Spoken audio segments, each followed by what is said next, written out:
This is Danta Wright, a 17-year-old charged with armed robbery, felony, firearm violation, and second-degree murder in Ann Arbor, Michigan.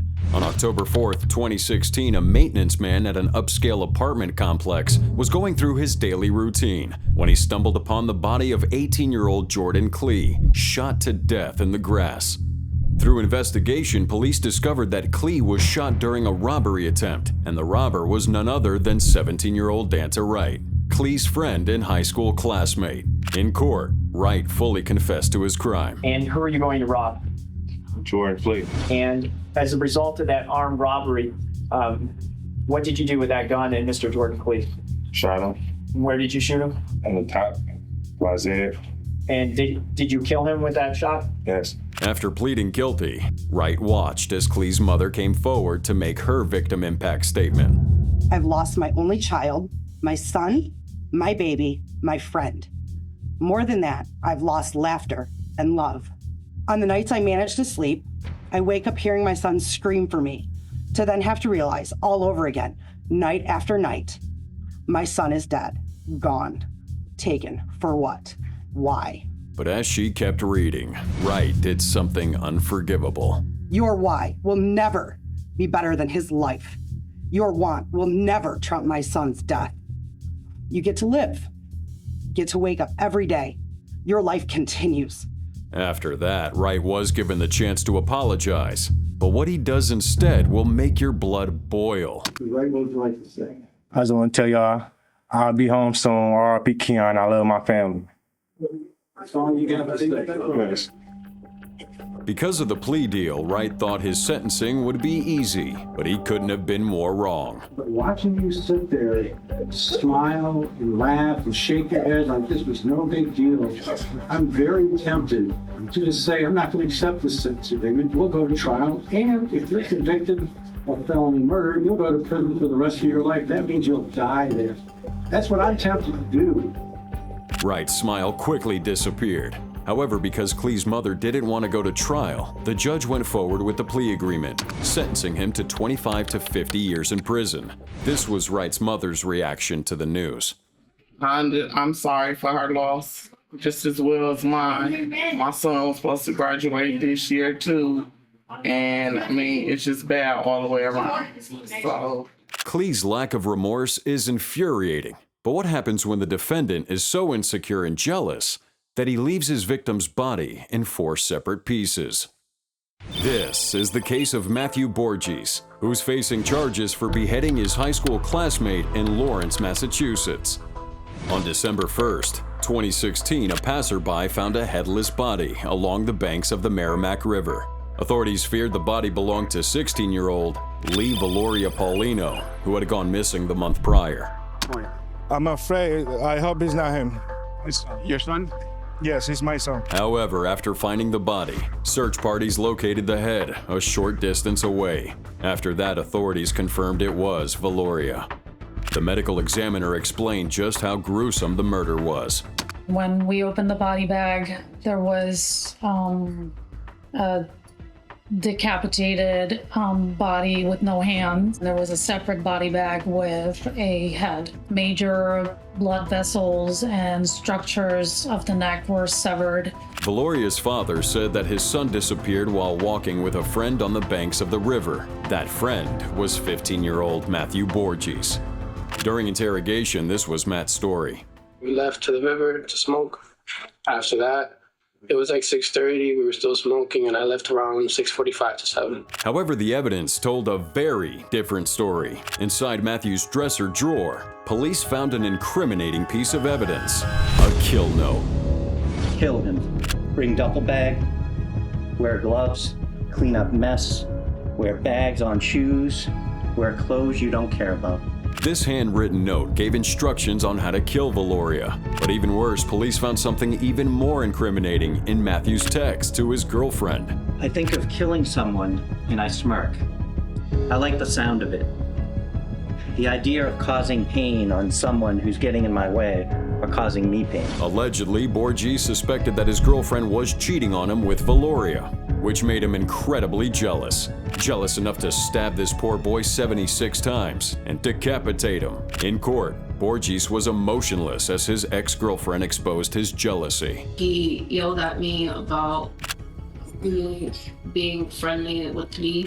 And even his ex-friend and classmate testified against him, giving perhaps the most damning evidence of all. He had told me that he filled the cut off his head. With a missing murder weapon and no DNA evidence, nobody knew how things would turn out. Finally, the jurors came back with their verdict. That the defendant, Matthew Borges, is guilty on the charge of first-degree murder on the theories of deliberate premeditation and extreme atrocity and cruelty. This is the moment Borges learned his sentence. The court will impose a sentence of 30 years to life as required by statute. Matthew's jealousy ruined countless lives. But how does that compare to a teenager who kills 17 children just to get on the news? You're all going to die. This is Nicholas Cruz, charged with 17 counts of murder and 17 counts of attempted murder in Parkland, Florida. Hello. My name is Nick, and I'm going to be the next school shooter of 2018. My goal is at least 20 people with an AR-15 and a couple tracer rounds. Location is Stone Douglas in Parkland, Florida. It's going to be a big event. Cruz had one dream in life, and that was to kill as many people as possible. His target, his old high school, Parkland High. Today is the day that it all begins. The day of my massacre shall begin. Alright, here's the plan. I'm going to go take an Uber in the afternoon before 2:40. From there, I'll go into the school campus, walk up the stairs, unload my bags, and get my AR and shoot people down at the main courtyard. I'll wait, and people will die. On Valentine's Day of 2018, Cruz stuffed an AR-15 into an old guitar case and snuck it into his old high school. As soon as he was at the staircase, he took out that gun and then was caught by a student. Cruz told the student to get lost, saying, quote, "Things are about to get bad." The student asked no questions and left ASAP. Seconds later, Cruz began what was to become the worst school shooting in Florida's history. Holy. Oh my God!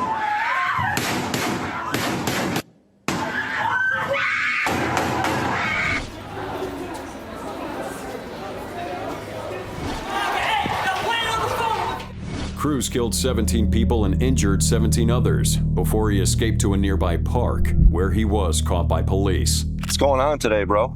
The demons, man. Demons? Voices. No problem. We got it. Voices. Voices and demons? Where's the voices? What the? Where am I? Holy! What happened? Cruz tried playing crazy, but officers couldn't care less. What happened? Shut up. Just be quiet, man. Even during interrogation, Cruz wouldn't give up the crazy act. What are the demons? Voices. Well, tell me about it. What are the voices about? It's another voice, the evil side. Never. And what does the voice say to you? Well, what does it tell you to do? Burn, kill, destroy. I mean, look. Everybody. It's me and then my bad side. I understand. Everybody's got a quote good and bad side. There's people. No, it's a voice. The voice isn't here, and that is me. It's just regular me. Just trying to be a good person. Okay. In court, the victims' families unleashed pure rage. You're a bastard. You're a freaking animal. He is a sociopath that does not deserve to live amongst us. This creature, that creature, has no redeemable value, and the other prisoners that you will encounter in your new life will inflict that pain upon you, hopefully 17 times over again, until you're screaming for mercy, just like your victims. And Parkland murder, I hope your maker sends you directly to hell to burn for the rest of your eternity. Amid all the cursing, Cruz's face stayed stone cold. But just as he was merciless to his victims, Cruz would face no mercy from the judge. This is the moment he learned his sentence. Count 1 of the indictment, the murder in the first degree of Luke Hoyer, the court imposes a sentence of life in prison without the possibility of parole. Nicholas's lust for fame earned him a lifetime without sunlight. But how can that compare to a soul who crawled out of hell just to inflict pain?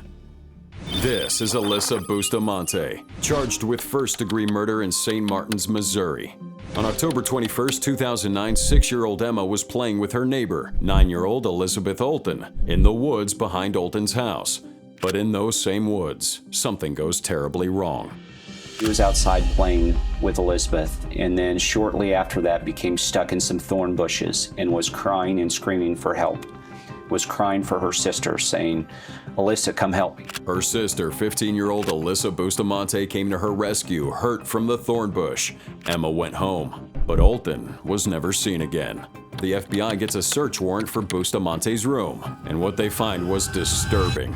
The walls of her room were covered in chilling drawings and poems, some written in ink and others written in blood. She wrote a poem about self-harm, saying she draws blood because she likes it. And one drawing, whose arm and face have slash-style markings on it, has a name written on one side: Emma, Bustamante's 6-year-old sister. And even worse, authorities found Alyssa's diary. Disturbing things that referred to burning down a house and killing the people in it. The last entry of the journal had a date of Wednesday, October 21st. It appeared to be marked over in blue ink, a blue ink pen obliterating over what was written, except for the last part of it said, "Now I've got to go to church." Using backlighting, authorities figured out what the original text said. "I just killed someone. I strangled them and slit their throat and stabbed them.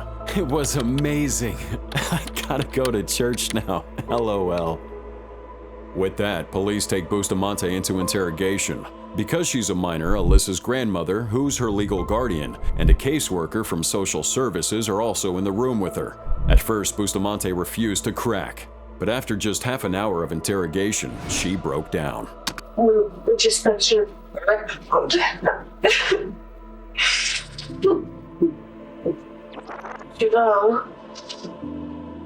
she died.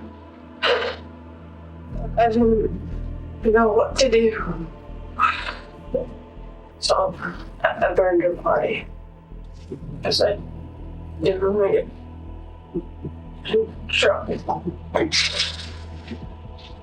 But the interviewer knows she's lying.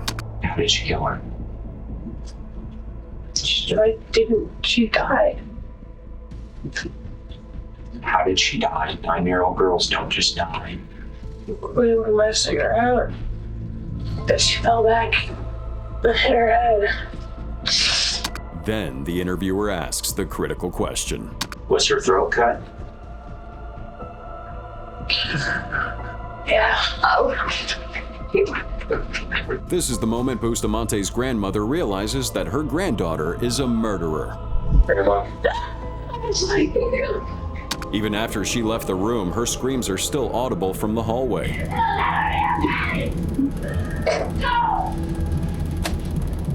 And finally, Bustamante confessed. What did you use to cut her throat with?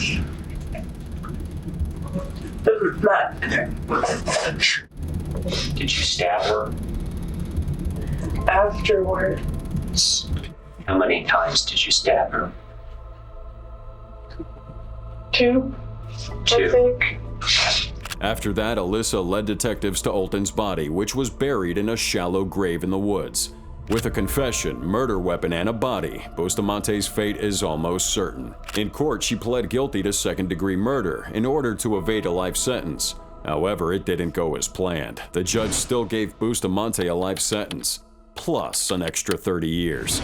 Alyssa's case came straight out of a horror book. But what happens when the convict tries to retaliate against the victim's family in the middle of the courtroom? This is Seandell Jackson. charged with capital murder in Milwaukee, Wisconsin. On July 8, 2009, Jackson committed armed robbery against 21-year-old Nathan Potter, who was walking back to his apartment after a night out with his university classmates. When he realized Potter didn't have any money, Jackson shot Nathan, killing him instantly. Jackson fled but was later arrested by police. In court, Seandell took every opportunity to insult the Potter family. He made crude gestures, jeered, and even smiled at him as he walked out of court. Potter's family begged the judge for the maximum punishment. We see how evil Seandell is in court, looking at us, swearing at us, and smiling. Judge, there's nothing that can be said to bring back our Nathan. But your sentence can ensure that Seandell does not have the opportunity as a free man to inflict pain like this again. This is the moment Jackson learned his sentence. I am going to go ahead on count 1, the first-degree intentional homicide conviction, and I am going to sentence Mr. Jackson to life imprisonment without possibility for extended supervision. This time, when he turned toward the Potters, the police were ready. When he couldn't jeer at the family, he decided to do something worse: attack them.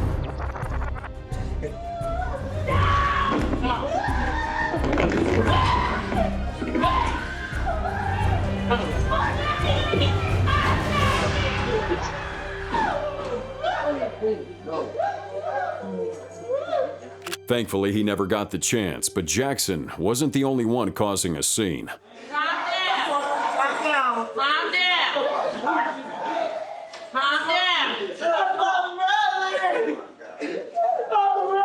The Potter family lost their son while he was in the prime of his youth.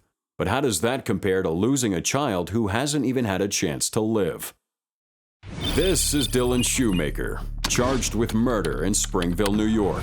Mind your own business. On March 9th, 2013, 16-year-old Schumaker called 911. He said his girlfriend's toddler, whom he was babysitting, had stopped breathing. The deputies upon arrival immediately noted the bruising about the face and head of the child. Schumaker had beaten the child to death, and his sister Alex says it was because he was overwhelmed. He got 2 kids dumped on him out of nowhere. And he just snapped. Nevertheless, Dylan was arrested. In court, Schumaker seems to realize the severity of his crimes. I can't take back what was done. I wish I could. I would give my life for Austin. I loved him a lot. I didn't mean to kill Austin. Actually, I really didn't. Face the judgment. But the judge saw straight through his crocodile tears. In a phone call to your mother from the holding center, you stated, and I got a quote from the court reporter, "I am a 16-year-old blonde. Probably all I have to do is cry in front of the jury, and they're going to feel sorry for me." Schumaker was sentenced to 25 years to life for his crime. And now Dylan will never be allowed around children again. But what happens when the murderer is just a child himself? This is Konrad Schafer, charged with first-degree murder in Osceola, Florida. To look cool in front of his older friends, 15-year-old Schafer stole his father's gun and did something irreversible. While driving around early one morning, Schafer saw 17-year-old David Guerrero walk into work and shot him. Later, he and his friends hatched a plot to rob their friend, Eric Roopnaren, who had recently won an $18,000 car accident settlement. Victoria Rios, one of Schafer's accomplices, appeared at Roopnaren's door, offering sexual services in exchange for money. But as Eric opened that door, Schafer and 2 others barged in with guns. When Roopnaren couldn't produce more than $300, Schafer shot him. Authorities traced the bullet casing from Roopnaren's murder to Schafer's gun and immediately arrested him. In court, Schafer directly addressed the families of his victims. But I just feel like I need to apologize, and I really am sorry for what I've done. And I know I gotta do the time, and I'm sorry for what I did. But I wish it never happened. I wish I could take it back. I wish I could change things, but I can't. However, the families didn't care about his remorse. Let them suffer and die and rot in jail. Life imprisonment, 100 years each one of them. That is what I want. This is the moment Schafer learned his sentence. First-degree murder and be sentenced to life in prison. possibility of a view hearing after 25 years. Schafer's reckless behavior cost 2 lives and a lifetime in prison. But what would have happened if his thoughtless shootings were victim-free? This is Brandon Spencer, facing charges of attempted murder in Los Angeles, California. On October 31, 2012, Spencer was attending a Halloween party at the University of Southern California when he opened fire into a crowd after spotting a rival gang member. Thankfully, no one was killed. Spencer fled, but LAPD was close behind. Leaving the scene, they detained them, and right now these individuals are being questioned. They're in custody. A handgun was recovered nearby. Unfortunately, some bystanders, 3 of them, were also wounded during the gunfire that was sent out. Spencer was arrested and brought to court. Despite the lack of victims, prosecution pushed for the maximum punishment. Whether or not a person is injured or shot or dies is secondary. It's really secondary. It's the conduct that controls. They painted Spencer as a dangerous gang member. In tears, Spencer would try to clear his name. And I'm not a bad person, but I made mistakes. But I'm not just some gangbanger that you tried to betray me as. I'm sorry for what happened, Your Honor, but can't you life in prison?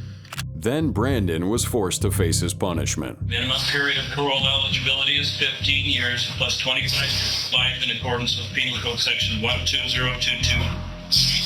BD, this is to be concurrent with. Spencer will spend 40 years in prison for that shooting. His bad decision earned him a lifetime in jail. But how does that compare to a high school romance with a deadly end? This is Martice Fuller, charged with 1 count of murder and 1 count of attempted murder in Kenosha, Wisconsin. In April of 2019, Fuller received some heartbreaking news. His girlfriend, 15-year-old Kaylee Juga, broke up with him. That heartbreak sent him on a downward spiral. His grades dropped, he was kicked off the football team, and he was even suspended from school. Blaming Juga for his misfortune, 15-year-old Fuller hatched a plan. And on May 9th, 2019, he broke into Juga's home, shot her 5 times, and then shot her mother as she attempted to hide. Police caught Fuller later that night. In court, the prosecution ripped Fuller to shreds. Because Kaylee Juga was controlled by this defendant, and then he was hurt by this defendant. Kaylee Juga was stalked by this defendant, and then Kaylee Juga was murdered by this defendant. Then Fuller asked his attorney to read his statement. Truthfully, I am sorry about the pain you've all suffered through this, but more importantly, the loss of my ex-girlfriend Kaylee, that I loved too. So I am sorry. Despite the hatred that is against me, I still am sorry. But I have to continue to stand innocent because I am. This is the moment Fuller learned his sentence. I don't have any ability to trust that you will never commit these acts again. Rehabilitation is not likely in my mind. So in the interest of protecting the public, acknowledging the seriousness of these acts, the court orders that on count 1, you are sentenced to life in prison without eligibility for extended supervision. Fuller was sentenced to life without parole. Fuller's jealousy and resentful feelings ended not only his relationship, but the life of his girlfriend. But how does that compare to when someone commits murder on the very first date? This is Jennifer Mee, better known as Hiccup Girl, facing a first-degree murder charge in St. Petersburg, Florida. Mee got famous at just 15 years old when she started hiccuping, and it didn't stop for 2 months. She'd gone into rehab and then checked out in 24 hours. Right. Her hiccups landed her on Ellen and The Tonight Show. But 3 years later, Mee landed herself somewhere a lot more sinister: jail. By 2010, 19-year-old Mee was living with her boyfriend, Laren Rayford, and their other roommate, Lamont Newton. The 3 of them had a well-oiled, sinister routine. Mee would use social media to lure unsuspecting men to abandoned houses to pick her up for a date. Then, when the man arrived, her 2 roommates would rob the victim at gunpoint. This time, the target was 22-year-old Shannon Griffith. But when Griffith arrived, he put up a fight, leading to his death. Neighbors called the police, who arrived to find Griffith's body. During that struggle, he was eventually shot. It removed were some of his wallet, keys, and some small cash items. After the murder, the trio went straight home, where they were arrested hours later. During interrogation, Mee confessed to her part in the killing. I ran in the house and locked the door and sat in there till the boys came back up, and that's when the law started screaming, he killed the man, and that we had to all get up and leave. Because I set everything up, it all went wrong for me. It just went downhill after everything. I heard too. Did you see the actual shooting happen or no? No, sir. What happened after the gunshots? Tell me what happened. I didn't say wrong. I left. But still, her lawyer argued that it wasn't her fault. We know that Miss Mee, as the parents testified, has a history of being someone who can be manipulated. In court, Mee couldn't keep herself from hiccuping. Your Honor. Would you get her some water? Thank you. Mm-hmm. Spectators wondered if her hiccups were a ploy for pity, but Griffin's family didn't care. He just thought he was going on a date. Just a young kid grinning ear to ear, about to go on a date, just happy as could be. Even though Mee wasn't the one who pulled the trigger, the jury still found her guilty of murder. This was the moment she heard their verdict. We, the jury, finds as follows: defendant in this case, defendant is guilty of murder in the first degree as charged. So say we all. Mee was sentenced to life without parole. Jennifer's date with Griffin turned into a robbery gone wrong. But surely nothing could go wrong when visiting Grandma's house. This is Antonio Barbeau and his partner in crime, Nathan Paape, who are both facing charges of first-degree intentional homicide in Sheboygan Falls, Wisconsin. On September 17, 2012, 13-year-olds Barbeau and Paape were thirsty for a quick buck and were willing to do anything to get it. They settled on killing Barbeau's great-grandmother, 78-year-old Barbara Olson. The teens would go to her house, where she greeted them at the door. But the minute her back was turned, Barbeau struck her with a blunt end of a hatchet, knocking her down. Police later found her car, which the boys had abandoned, and found missing jewelry, DNA evidence, and some 8th grade homework with the name Nate written on top. In total, the boys made away with $115 for that murder. Now in court, Barbeau turns on Paape and testifies against him. We were going to try to scare her to get money and then use force if needed. Was there a discussion about what type of force you might use? An attack, I guess to kill. During the trial, Barbeau went from sobbing to smirking to silently crying in his seat. As for Paape, he didn't say a single word in court. He didn't even shed a tear. Then it was time for the boys to learn their fate. The judge gave Barbeau life in prison with eligibility for parole in 36 years. As for Paape, he was sentenced to life in prison with eligibility for parole in 31 years. These tweens with Justin Bieber haircuts won't be out until they're middle-aged. But how does that compare to a teen who kills someone inside of his high school in the middle of a school day? This is Philip Chism, charged with murder in Clarksville, Tennessee. In October 2013, 14-year-old Chism committed an unspeakable crime, all inside a high school bathroom with hundreds of students and teachers just doors away. Chism's high school math teacher, Colleen Ritzer, was caught on CCTV walk into the bathroom. Seconds later, Chism appears right behind her. Then he makes his way toward the bathroom and slips on a pair of gloves before he goes in. 11 minutes later, he leaves the bathroom holding his gloves and something that looks suspiciously like Ritzer's black yoga pants. Later, Chism comes back to the bathroom with a large empty garbage can, and minutes after that, he leaves with said garbage can, which looks a lot heavier now. Wearing a ski mask and a new set of clothes, Chism drags the trash can through the parking lot and into the woods. He stole her wallet and keys and even bought a movie ticket with her credit card. Well, police caught up with him later that night. I asked him if we could, if he knew where the girl was. What did he tell you? He stated that she was buried in the woods. And what did you ask him next? I asked him if we can get to him, can we help her? And what did he tell you? He said no. Ritzer's body was later found in the woods, naked, with her throat slit, and with a note next to her body saying, "I hate you all."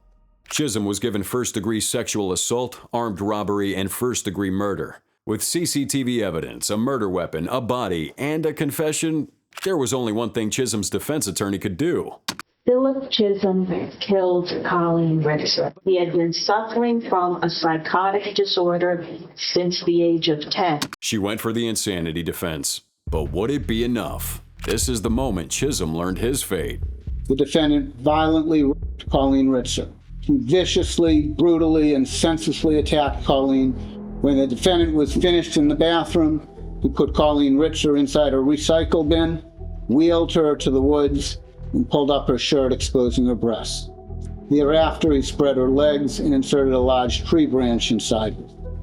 The jury found, to a moral certainty, that the defendant killed Colleen Richter and that he was criminally responsible for her murder. Chism was handed life in prison with the possibility of parole and 40 years.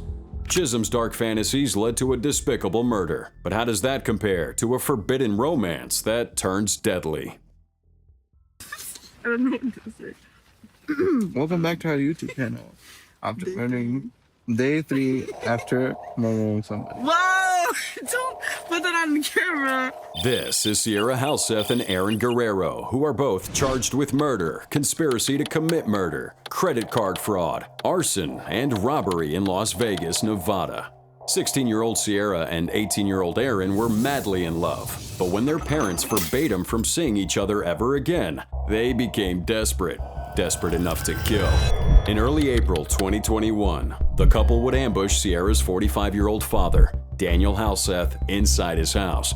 For days afterwards, Sierra convinced her grandmother that nothing was wrong, saying her father's phone was broken and that's why he wouldn't answer his phone calls. Unconvinced, her grandmother called the police. He's been missing for 2 days. His work's called, his family's called, I've called, his ex-wife's called, and there's nobody answering the phone and there's nothing. I know there's something very wrong going on here. The police arrived for a wellness check, and they found a gruesome scene. There's a dead body in the garage. We just found him with the homeowner that doesn't live here. Okay, and you're in there right now? Yes.